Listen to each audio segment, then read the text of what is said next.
سمعتوا شيء؟ لا لسه مطرشين عيوننا ها. فتح. إيه؟ اللهم صل على النبي. افتري يا ابي افتري. اللهم صل على النبي. الله اكبر.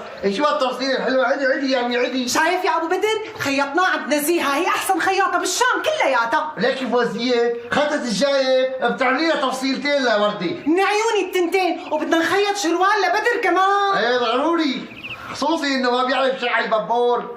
قوم جيب الطنجره والمعالق من جوا لقول لك قوم. يو ليش بدك الطنجره والمعالق؟ يا ابي جدو لك يلا على حالك هات لهلا. لك لهلا ما فهمت، شو بدك بالطنجره والمعالق؟ ثقيل عليك، بدنا نغني ونرقص هلا. يو لك بدك اهل الحاره يحكوا علينا. لا كمان حالين بحالنا، شو بدهم فينا؟ يلا غني لي هي تبع التفاح كثير بحبها يلا. هزه يا جميل. ايه هزه يا جميل. يلا هزه يا جميل هزه هزة. ويا تفتح ولزه لزة. هزه يا جميل هزه قوموا صدقوا قوموا. تفتح ولزه لزة. مل عليا وش وشوشري. كلامه حلو حلو. كلامه حلو حلو. كلامه حلو لزه هزه يا جميل عبدني ياك الهي لا فوزيه الله يسري.